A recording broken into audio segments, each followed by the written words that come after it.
Story 1. I'm overall not a great person. I've worked on myself a lot, but I'm nowhere near where I should be. Story 2. Everyone thinks I am a really kind person, but I genuinely work hard to be. My default is an absolutely miserable, angry person. Yet, I am the one dropping off casseroles, making curated gift baskets, checking in, and taking care of everyone.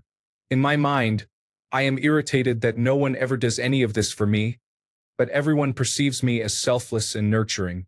I continue to treat everyone the way I wish to be treated, hoping that someone will notice eventually. Story 3.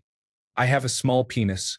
I'm a tall and big guy, and girls always assumed I was well endowed. Even at the gym, guys do a double take. I think I could have handled it better if there wasn't such an expectation that I had a large size. Story 4. It took me a long time to fully understand that my mom's two female friends were a couple. I just thought they were saving money and space by sharing a bed. I was 9, to be fair. Story 5. To this day, a significant part of my personality is heavily influenced by a fictional character I was obsessed with as a child. It altered my brain chemistry during my formative years, I guess. For those asking, it was Spock. Story 6. I am a person who has experienced emotional difficulties due to years of challenging life experiences and emotional abuse. I have to act as if everything is okay and that I am doing well, as that is what is expected of me. In reality, I feel lost and am struggling, seeking comfort and a sense of security. Story 7. I once confidently told a group of people that narwhals were mythical creatures, like unicorns or something. They weren't joking when they said, they are real. I searched for it during the conversation, as I still didn't believe. Then I saw the tusk, panicked, and tried to play it off like I meant they were spiritually mythical. Good times. I still think about it in the shower sometimes. Story 8. I am 38 years old, divorced 2 years ago, and I am still not in a healthy mental state for a relationship. I am in therapy and working towards becoming a good, healthy candidate for a future partner one day. Story 9. I inherited wealth and earned a degree. I have worked steadily but haven't made much more of myself than that. I'm proud to have a job that gives back to my community. However, I'm going to be 37 soon, and I feel like I've taken the easy way out in my life. I work as a phone counselor at a nonprofit mental health support line, known as a warm line. Story 10. I have been working to overcome the deepest depression of my life, and my apartment is infested with flies. I am not sure what caused the infestation, but it is extremely unpleasant and challenging to manage. I have a job, but I do not have extra money to effectively deal with the problem. More than anything, my cats deserve a better living environment. I am doing everything I can, but it is not enough. Story 11. At my workplace, it is common for racial jokes and slurs to be used. I am a white man, so people assume I find these things funny too. However, half of my family is black, and my wife is also black. It hurts me when I hear these things at work, but I haven't spoken up because I'm afraid of retaliation from my company.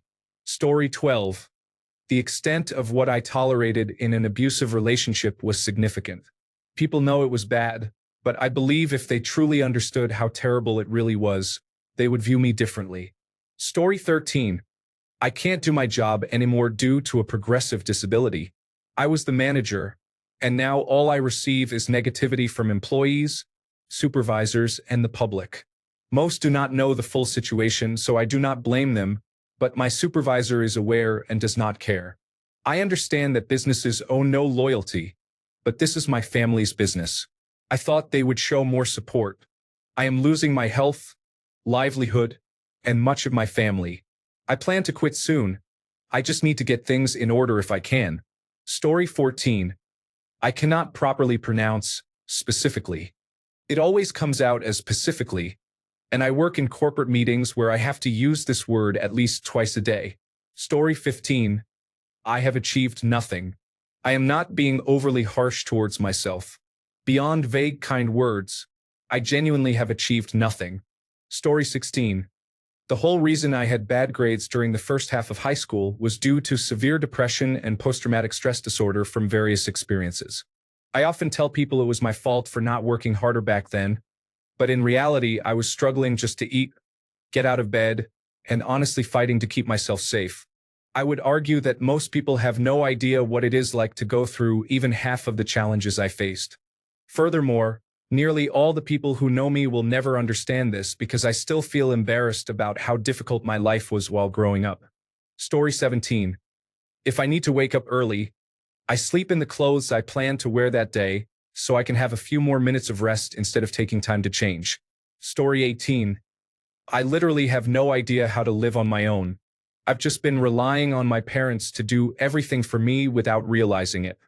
I can't cook, drive, or even really talk to customer service by myself. I've been working on it, though. Story 19. I used to be ashamed of various aspects of myself, but I let go of that feeling. It's not productive to feel shame unless you have done something to deserve it, which I have never done, of course. Story 20. I once asked my friend to send me a humorous video with sound in which he had to replicate a British accent. He took it as a joke, but it wasn't a joke. Story 21. Trying to connect with people online is frustrating. I am considering deleting the apps I downloaded and stopping my search. Story 22. I'm nothing special. I'm just tall and friendly. I have had 24 women in my life, friends and coworkers, drop hints and create scenarios where we could have had intimacy. I think the earliest I realized what was going on was 3 months later, outwardly over 10 years. I was slow to pick up on it. Story 23. I am currently attending college for the 5th time because I have had to drop out several times due to my mental health. Story 24. My boyfriend cheated on me multiple times, and I am still with him. It was our 2-year anniversary just a few days ago. I have never felt so low. Story 25. My mental health isn't as stable as people think. I have obsessive-compulsive disorder, which only 2 people know about, and not a single soul knows that I've had some minor struggles with self-harm. I'm trying very hard to improve myself, but I'm not comfortable admitting it to anyone in real life because I know they would worry. Story 26. I am not feeling well these days. I have stopped caring about many things, and I am tired all the time. Knowing it is depression does not seem to make any difference. I feel like I am in a prison, and I no longer care about getting out. Story 27. I had an eating disorder for over 5 years, but was in denial and often convinced myself that everything was normal. I genuinely do not understand how I could deceive myself so deeply. I still struggle with the eating disorder, but I am more aware of it now and am working on it. Story 28. I still love the cartoons I enjoyed as a child. I watch them again when I don't feel well. It helps a little. Story 29. In my 20s, I dated a woman who was 21 years old. I broke up with her because her mother, who was 44, wanted to take me on a business trip to Brazil for 2 weeks as her companion. Story 30. I bite my toenails. I've been doing it since I was a child, but now it's a strange way to prove to myself that I'm flexible at 30 years old. For context, I was involved in gymnastics during my childhood and teenage years. When I quit gymnastics, I was concerned that I would lose flexibility and skills. In my defense, I do it after I shower and have scrubbed my feet. Story 31. When I was younger, I was extremely abusive. I have gone to therapy, and since I was only 7 to 10 years old, I do not feel as bad as I should because I barely remember much from that time. However, I do not think I would admit this to people. Story 32. I'm really struggling right now. I've lost a lot over the past couple of years and feel like I'm at rock bottom. It seems like no one I talk to understands what I need, probably because I don't know either. I recently started counseling and already feel a disconnect. I have plans I want to achieve in the near future, but I can barely get myself out of bed or the house. I feel lost and unable to trust myself after some choices I've made and after being betrayed by my ex. I feel broken. Story 33. I made poor decisions when I was younger. I turned my life around and now have a 6-figure income, but I am still living paycheck to paycheck due to debt. Story 34. I can't whistle at all. I've watched numerous tutorials and practiced in secret, but I still sound like I'm just blowing air. Story 35. I treat people differently based on their financial success. For example, I have an aunt who is not doing well, and I do not give her the same attention that I give my wealthy uncle, even though she needs it the most. This is something I am working on, but it was unfortunately instilled in me by my parents. Story 36. I never set boundaries. Wearing a mask my whole life made me a people pleaser and a yes person. Story 37. I was prettier as a kid, so people approached me and I had many friends. Now, I have no idea how to start a conversation with anyone. Story 38. My boyfriend died 5 years ago, and I still have not recovered because I miss him and the life we had so much. I do not tell anyone just how lonely or sad I still am because people have expected me to move on. A couple of years ago, my best friend told me I was a bummer to be around because I would be open and honest with her about how sad I was. I still have hope it will get better, and some days it does feel better. I can go days, even a couple of weeks, without actively thinking about him, but then it comes crashing back. A movie, a song, or a memory. We were together for 4 years, and I miss everything about my life with him. Story 39. Sometimes I rehearse entire conversations alone just to feel less lonely. It's not about being prepared. It's about being heard, even if only by myself. Story 40. I don't have a personality, and I know it's completely my fault. I've avoided discomfort all my life, and now I am seeing the consequences. I have no one to blame for my lack of experience and poor social skills except for myself. Story 41. I'm embarrassed that I had a major falling out with my sister right after my husband died of cancer. I was really struggling. When the falling out occurred, I temporarily became mean and vindictive, saying and doing some really hurtful things to her. This is not my nature. I'm not a cruel person. I think I was experiencing a mental breakdown. My sister has completely cut me out of her life now. I feel ashamed of my behavior, and I wish she understood that I was under so much stress and hurting, and the very worst side of me emerged. I don't think she will ever forgive me. Story 42. I struggle with math, numbers, and counting money. I am grateful to have a card, so I will never have to handle physical money again. Story 43. Everyone thinks I am this big, confident mother raising her kids with no problems. I feel vulnerable and I have more than 99 challenges. Story 44. I have very noticeable puffy nipples that are visible through my shirt. I have been embarrassed about them since I was sunbathing in a park one time, and my friend called me Lady Nips. Since then, I haven't gone swimming or topless in public places. I wear hoodies in the summer to avoid drawing attention. I visited the doctor about it years ago, and they mentioned it could be linked to having a twin sister. I could get surgery for it, but I do not want to go that route. Story 45. I will always have some resentment towards my ex. He is now dating a much younger fitness instructor who is not college educated and, honestly, less attractive than I am. He always emphasized how important education was, as I attended a top university for both my undergraduate and master's degrees. He treats her significantly better than he treated me. I hate that I still care, even though I am completely in love with my boyfriend. It makes me feel like there is something deeply wrong with me. I was essentially everything he described as his ideal partner, yet I cannot see it because she represents the opposite of everything he ever expressed he wanted. Story 46. I am in my 40s. I am intelligent and very hardworking, yet if I lost my job tomorrow, I would be homeless. I have no house, no car, and no savings, and people often ask why.